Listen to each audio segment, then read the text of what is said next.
Australia, and welcome back to the Arts Channel. I'm your host Jennifer Macquarie, and today we have a very special guest with us, Carol Dimmy. Thank you for having me. It's actually Caral. Caral? Yes. Okay, yeah, Caral Dimmy. Now, Caral has just recently won the 2020 Visual Arts Award. Caral, tell us about that. Well, I was very stunned, to be honest. I didn't think that I would win. There was such it was very fiercely competitive. But I'm glad that I did win because, it just adds to my collection of accomplishments. Yes, of course. And tell us a little bit about yourself, Caral. Well, what can I say? I was always interested in the arts. My father was a purveyor of the arts, a collector. He liked to consume the arts. He would take me to galleries and festivals, A+ festivals, and he would also take me all around the world, especially to his homeland in Britain. And there we would also consume art, and so I was always surrounded by it. And so when it came to deciding what I wanted to do with my life, my father was very supportive in establishing a trust fund for me to access so I could actually continue to pursue my art post-university and to achieve what I have achieved, which is really quite remarkable. Wow, that's such an amazing story, Caral. Thank you. So, Caral, I'm very curious about the inspiration behind this masterpiece that you've created. It's so beautiful and so unique. I'm just struggling to find your inspiration. Okay, so basically the piece is called The Gaping Hole of Australia and the Way in Which It Gapes, and the inspiration behind it was I was walking one day in Toorak in my neighborhood, and I was just admiring all the lovely houses, and the houses there are so beautiful. They're just so beautiful. And anyway, so I was walking, and not on the road but on the footpath, just on the footpath on the side. There was just some rubbish, and I was looking at the rubbish, and it was just the way in which the light, it was kind of around about like 8 o'clock at night, and it was just the way the light shone onto the rubbish. It created an illusion of some kind, and all these things started intertwining in my mind. I had the idea, and I went home and I created an application for funding, and I was so thankful that the government funded my time on the piece, which was, like I said, about a year of my time. I was very fortunate in gaining that time,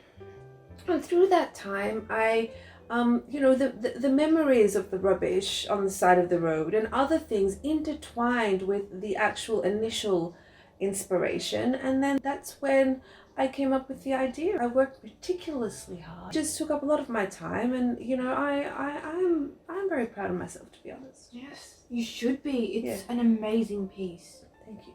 So, Caral, let's change the subject a little. What do you think about censorship in the arts of Australia?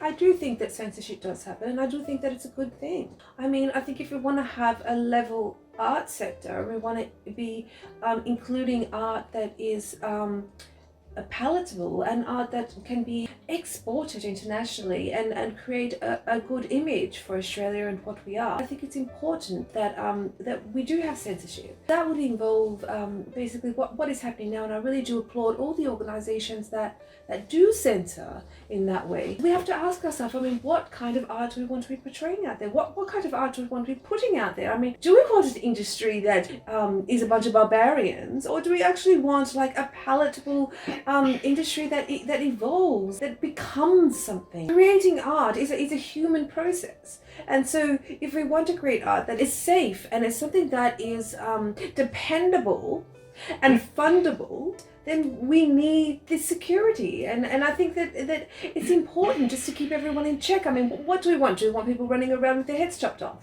Like artists running around with their heads chopped off? What kind of industry do we want? I want to have an industry that we're proud of. What do you think about the diversity in the arts of Australia? I think there's diversity enough. I mean, we are a colonized country, and so we have art that is reflective of that.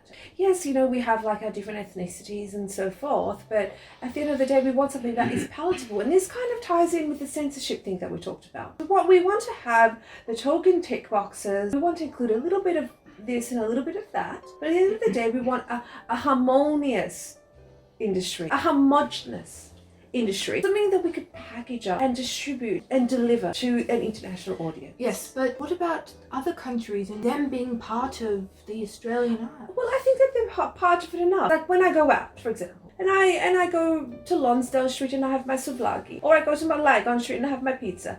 I am ingesting that culture. Through that culture, I then create the art. So in a way, by me living and breathing in this country, I am also creating through my experience. For example, people don't know the gaping hole, by painting the gaping hole. Part of it was inspired by later on, after I saw the garbage on the side of the road. I went and had a pizza at Lygon Street. Through that process, part of my painting the gaping hole is also included in that experience. That's a very interesting perspective, Carl. I never imagined everything that way. Yeah, well, that's the thing. I think when people sit down and they think about things in a very clear and logical and concise way, this is the thing. I think people get caught up with the social medias and the things and the debate. No, it's just about thinking about things in a concise way, in a logical way, in a way that appeals to our humanity.